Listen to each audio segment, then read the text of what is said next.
Bonjour à tous. C'était un voyage vraiment fascinant là, qu'Alexandre Chenette nous a proposé au cœur de l'IA. Mon collègue Alexandre Lupien et moi allons vous proposer une application qui est beaucoup plus concrète, qui se situe tout à fait dans le prolongement de la présentation de M. Guité, là, qui a commencé nos échanges en parlant, entre autres, dans une série d'éléments qu'il nous a proposés là, de l'accompagnement des étudiants à risque. Donc, nous, ce qu'on vous propose, c'est donc un projet du regroupement des collèges de Montréal, des cégeps de Montréal, de mise à contribution de l'intelligence artificielle au bénéfice de la réussite de nos étudiants. Alexandre et moi, aujourd'hui, on vous présente le fruit du travail d'une équipe de 30 personnes qui œuvrent à ce projet-là depuis octobre 2019, dont vous verrez le nom apparaître là, à la toute dernière diapo. Un petit plan de présentation. Je vais vous présenter l'origine de notre initiative. Par la suite, Alexandre et moi, on va vous parler de la manière dont on a géré ce projet. Et Juste, enfin, Alexandre va vous... Oui, est-ce que vous pouvez agrandir un petit peu ou pas? On ne voit pas tellement en fait le diaporama, diapositive. Alex. C'est très petit en Oui, fait. Je ne sais pas si ça fait pareil à tout le monde, mais je vais laisser mon collègue, peut-être Alexandre, Moi, je suis plein tenter. écran, là, je ne peux pas l'agrandir plus que plein Oui, plus que écran. ça. Bon, tant pis. Je vais Est-ce que c'est essayer. mieux si je le fais désolée. pas comme ça? Est-ce que c'est mieux? Oui, c'est mieux. Ouais, On va le laisser comme ça. ouais, voilà. Merci beaucoup.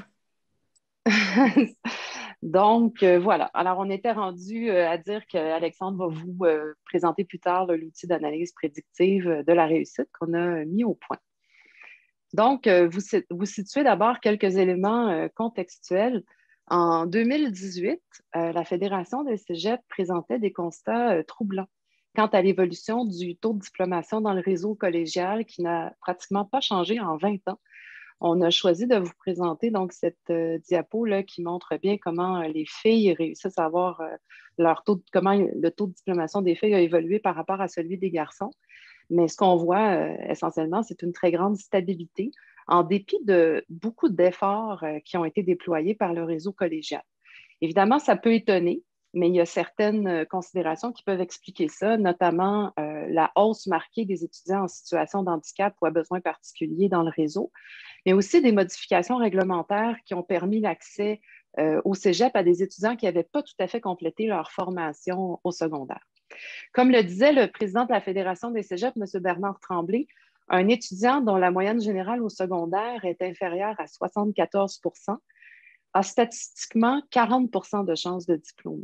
C'est très peu. Mais pire encore, les données montrent que près du tiers de nos étudiants ont une moyenne générale au secondaire qui est sous la barre des 70 Et de ce tiers qu'on admet dans les collèges, un étudiant sur 5 va réussir son parcours collégial. Donc, vous voyez un peu l'ampleur du défi qui est devant nous. En parallèle, on peut dire qu'on assiste vraiment depuis quelques années à une très grande mobilisation des experts en matière de la réussite, tant dans l'ordre secondaire qu'à l'ordre collégial. Puis on a mis ici là, la liste de nombreux groupes dont les travaux nous ont inspirés. Je veux citer au passage notamment ceux d'ECOB sur les parcours des finissants et finissantes de 5e secondaire de la région de Montréal et aussi ceux du professeur Simon Larose qui, lui, s'est intéressé d'une manière un peu plus fine aux trajectoires d'adaptation des étudiants en situation de handicap. Je vais dire aussi un mot rapidement des discussions qu'on a eues avec les cégeps de Chicoutimi et Rimouski qui, eux, ont mis au point un outil d'intelligence artificielle. Vous l'avez sans doute vu passer, c'est Isa et Ali le robot pour soutenir la réussite des étudiants. Et il y a aussi Jacob, qui est un centre collégial de transfert technologique, un CCTT associé au Cégep John Abbott et Bois de Boulogne en intelligence artificielle, donc qui a développé un outil, qui est en train de développer, je devrais dire, un outil d'intelligence artificielle appliqué à la réussite des étudiants. Compte tenu de tous ces acteurs dont je viens de parler qui sont intéressés par la réussite, on peut se demander pourquoi le RCM a choisi de faire son propre projet, de mener ses propres travaux.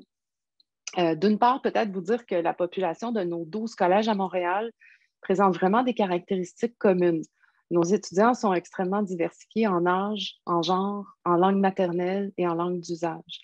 On sait aussi que l'accès aux études collégiales pour certains groupes minorisés, notamment les Autochtones, mais aussi pour les personnes immigrantes puis les personnes en situation de handicap, est important. Les collèges de Montréal présentent aussi des spécificités du point de vue du nombre d'étudiants qui sont issus des écoles secondaires privées par rapport aux écoles publiques.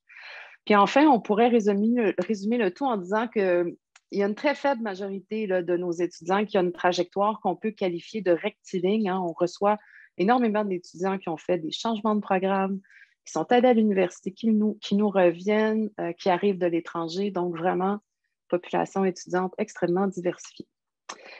Actuellement, les collèges de Montréal ont accès à une variété de données sur la réussite de leurs étudiants qui proviennent de différentes sources. Évidemment, il y a le système Charlemagne, hein, c'est les données sur la réussite des étudiants au secondaire. On a aussi celles du SRAM qui sont soumises avec les dossiers de candidature au collège. Puis enfin, évidemment, le sondage provincial sur les étudiants des cégeps et nos propres données qui sont issues d'un système qui s'appelle CLARA, donc nos propres données de réussite à chacun des collèges. Le traitement de ces données-là diffère évidemment d'un collège à l'autre et l'analyse est souvent faite a posteriori. Donc, soit après que l'étudiant ait terminé sa première session, sa première année, qu'il ait interrompu ses études ou encore qu'il ait quitté le collège. Et de plus, on peut dire que de manière générale, ces données-là ne sont pas utilisées à des fins de dépistage ou de prévention de l'échec. Pourtant, la littérature scientifique est très claire. Hein? L'identification précoce des étudiants à risque est un facteur connu de la réussite et de la persévérance. On a donc vu dans la transition numérique et le développement de l'intelligence artificielle la possibilité d'instaurer une toute nouvelle approche pour le traitement de nos données. C'est donc dans ce contexte qu'on s'est posé la question suivante. Comment mettre à profit l'intelligence artificielle pour accroître l'efficacité du soutien offert en matière de réussite et, ultimement, augmenter les taux de réussite et de diplomation au collégial? Alors, au départ, notre visée était simple, elle était la suivante. On souhaitait dépister plus rapidement et à plus grande échelle les étudiants qui sont à risque de persévérance, d'abandon ou d'échec. On souhaitait aussi offrir un soutien précis, c'est-à-dire au bon moment, qui est une clé importante pour infléchir les parcours des étudiants à risque et faire mentir la prédiction, ce qui serait notre souhait. Alors, dès la naissance du projet, nous avons choisi de créer, à partir du comité de gouvernance, un comité de pilotage du projet qui, lui, s'est subdivisé en 3 comités, l'un sur l'éthique, l'autre sur la réussite et un dernier comité d'experts en TI. Ce qui nous a guidés aussi à travers l'élaboration de notre projet, ce sont les lignes directrices en matière d'éthique pour une IA digne de confiance de l'Union européenne. Et ce cadre-là nous a fourni un ensemble de mesures de référence que les développeurs en IA devraient appliquer, notamment en ce qui a trait à la protection des données à caractère plus personnel. Le comité d'experts a jeté les bases de la réflexion sur les indicateurs retenus par l'outil d'analyse prédictive et déterminer le champ d'action de l'outil. Alors, je vous ai dit, on voulait un dépistage rapide. Donc, évidemment, notre premier but, c'était de faire en sorte que notre outil soit plus rapide que ne le sont les professionnels associés à la réussite. On souhaitait aussi, on l'a dit, offrir un soutien au moment opportun. Donc, on souhaite qu'on n'ait pas à attendre que l'élève cumule beaucoup d'absences, beaucoup d'échecs ou qu'il soit à risque d'abandon avant d'agir. Enfin, on s'est rendu compte que dans tous nos collèges, on avait le même enjeu, c'est celui de la communication entre les spécialistes de la réussite. Ce qu'on voulait voir, c'était, on voulait vraiment mieux comprendre l'impact de ce que l'on fait, l'impact des mesures d'aide et de soutien qui sont déployées dans chacun des collèges, qui sont variables, qui ne sont pas les mêmes dans tous les collèges, puis permettre aux professionnels de la réussite qui accompagnent l'étudiant de communiquer entre eux, parce que souvent, ces personnes-là ne savent même pas qu'elles sont consultées au même moment qu'un tuteur, au même moment qu'un responsable d'aide financière. Donc, c'est toute une communication qui est à gérer. Les principes tirés des lignes directrices en matière d'éthique pour une IA digne de confiance ont été ou seront appliqués tout au long du projet parce qu'évidemment, on est encore en cours de développement. On parle entre autres ici d'utilisation éthique des données, notamment dans l'élaboration prochaine d'un protocole d'utilisation pour les personnes qui auront à se servir de cet outil. On s'est aussi beaucoup questionné sur la question du consentement, donc consentement à la collecte et à l'utilisation des données des étudiants durant leur passage au collège, parce que vous avez vu dans une diapo précédente, qu'on reçoit énormément déjà de données les concernant avant leur arrivée, mais on se préoccupe quand même de leur consentement là, tout au long de leur expérience collégiale. Le comité éthique a aussi réfléchi à l'impact de cet outil-là, qui pourrait entraîner une certaine démobilisation, tant pour les spécialistes de la réussite que pour nos étudiants qu'on souhaite aider. Donc, c'est sûr que si on a en début d'année un portrait de nos étudiants, puis qu'on se rend compte qu'il y en a tant un risque de persévérance, d'abandon et d'échec, mais on ne voudrait pas que ça influe là, le regard des personnes qui sont là pour les aider et que ça les démobilise. Merci bien, Pascal. Alors, je vais prendre le relais à partir d'ici pour vous parler de l'explicabilité de la prédiction. Qu'est-ce que c'est que cette explicabilité? Eh bien, souvent de fois, quand on parle de système d'intelligence artificielle, on a l'image d'une boîte noire dans laquelle il y a un nombre incroyable de données qui sont en intrant. La boîte noire fait son travail et sort avec un résultat ou une prédiction. Bien, l'explicabilité de la prédiction, c'est justement ça, c'est de rendre disponible de quoi est composée cette prédiction-là, quels sont les indicateurs qui sont pris en compte, puis idéalement de convertir cette boîte noire-là en boîte grise ou idéalement en boîte blanche.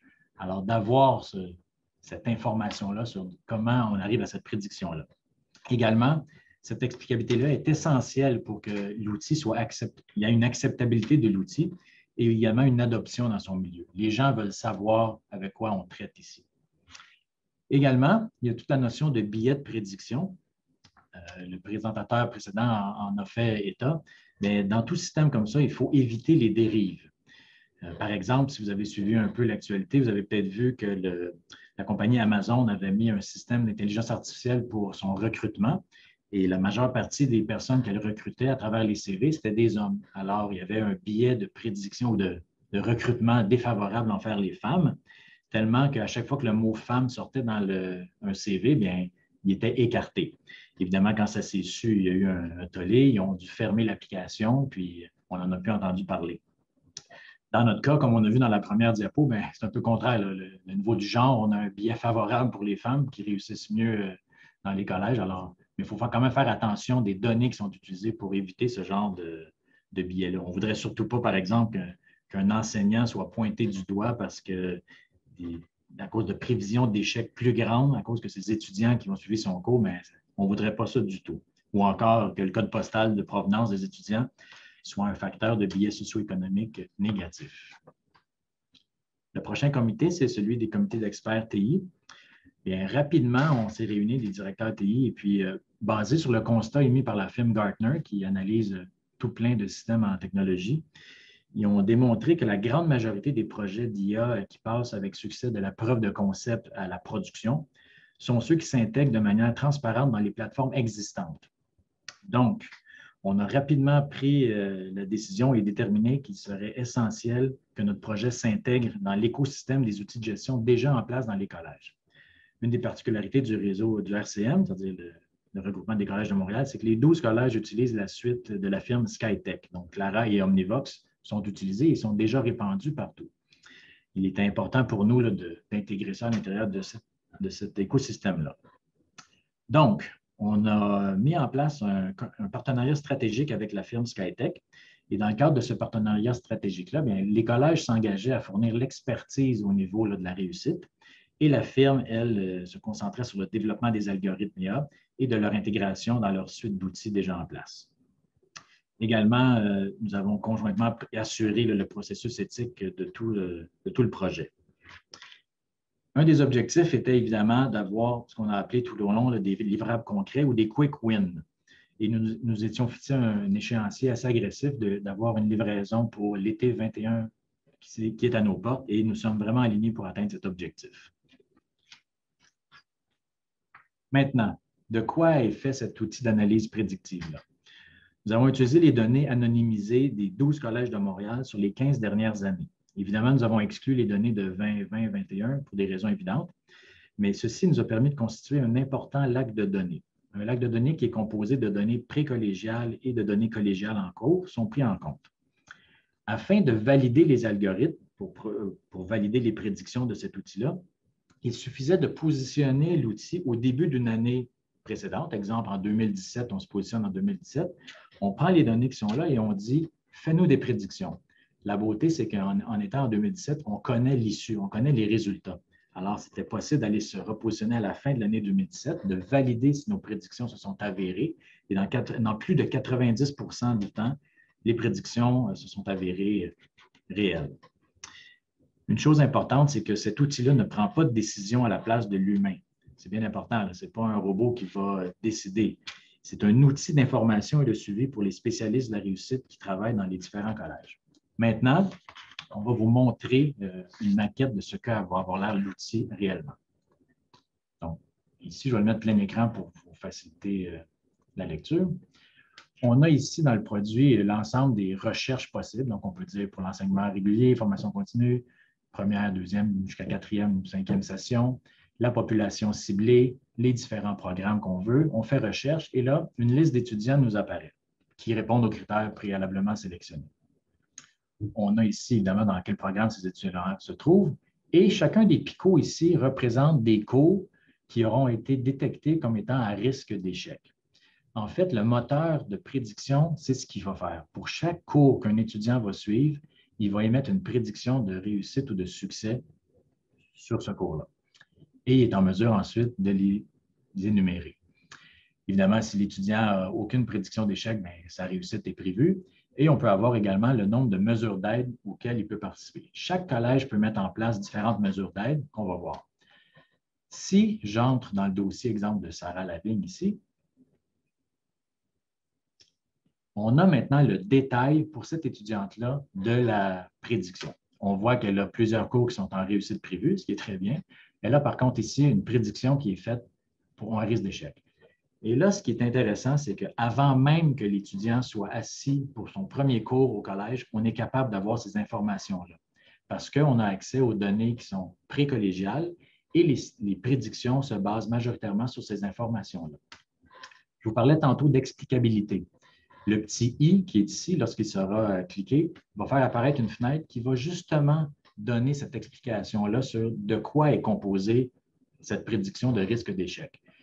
Ça va donner les jalons les plus importants de la prédiction et sur quelles informations cette prédiction-là est-elle basée. On a ici les mesures d'aide. Chaque collège va être capable de définir les différentes mesures d'aide qu'il veut mettre à la disposition de ses étudiants. Ici, par exemple, c'est le cours de français qui est en risque d'échec. Il pourrait avoir une recommandation faite de participer ou d'aller au centre d'aide en français pour parfaire ses connaissances et ainsi améliorer sa réussite. Également, il y en a différents types, le tutorat par les pairs, etc. Chaque collège va être en mesure de mettre son propre système. Également, il y aura une évolution du cheminement académique. Donc, dès le début, avec la moyenne générale au secondaire qui va être affichée ici, on va pouvoir suivre les différentes prédictions qui auront été faites au fil du parcours collégial de l'étudiant. On peut même voir ici s'il y a eu un changement de programme. Alors, ici, il y avait 2 cours qui étaient potentiellement en échec. Ensuite, un autre s'est amélioré. Et là, on est rendu ici, puis on a une cible.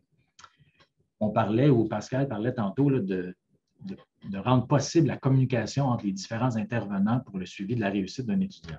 Mais en mettant différents objectifs, ici, on va avoir le suivi de tout ce qui aura été fait. Exemple, si on a recommandé à l'étudiante de faire 1 heure par semaine au centre d'aide en français, bien, si elle le fait, puis on voit qu'il y a une amélioration, on va être capable maintenant de déterminer si les mesures d'aide qui sont mises en place ont des impacts positifs sur la réussite. Un autre point important, j'attire votre attention dans le haut de l'écran ici, il a été déterminé que l'engagement étudiant est vraiment un facteur important de la réussite. Donc, on va être en mesure de savoir si l'étudiante est inscrite dans différents comités, inscrite dans différentes équipes sportives ou fait des activités socio-culturelles, et de faire ce suivi-là et de voir la correspondance éventuelle entre cette implication-là ou cet engagement étudiant-là et la réussite des étudiants.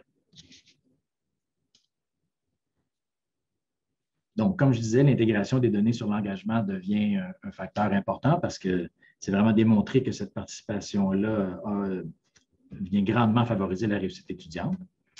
Également, au travers des analyses qu'on a réalisées sur le lac de données, il a été démontré que le positionnement dans la grille horaire d'un cours peut influencer sa réussite. Donc, sachant ça, on va pouvoir créer un outil qui va venir regarder le positionnement à l'horaire des différents cours et peut-être les remanier et les repositionner pour venir favoriser la réussite pour un étudiant qui aurait une prédiction d'échec pour ce cours-là. À terme, un assistant personnel pour l'étudiant verra aussi le jour afin de le guider et lui proposer des mesures d'aide. Le tout, évidemment, de manière bienveillante et positive. On ne veut pas créer là, des effets Pygmalion ou de décourager les étudiants avant même que leur cours commence. Comme je mentionnais tantôt, avec les mesures d'aide en place et maintenant un outil de suivi, on va être capable de découvrir lesquels ont un impact le plus élevé et peut-être même d'en découvrir d'autres, qui sait. Et puis pour l'instant, bien, nos données s'opèrent sur des données dures ou quantitatives, mais il est bien évident que l'ajout de données molles ou qualitatives viendront grandement bonifier et préciser les prédictions. Le SPEC, qui est un sondage pour les étudiants au collégial, est un exemple de ce questionnement-là qu'on va pouvoir intégrer à nos prédictions. Pour terminer, bien, nous sommes en train de se doter d'un outil qui va faire en sorte que le 80 qu'on parlait au début, qui ont moins de 70 de moyenne générale, pourront réussir. En fait, nous améliorons l'expérience étudiante vers la réussite. C'est ce qu'on souhaite faire. Et voilà, ça met un terme à notre rencontre.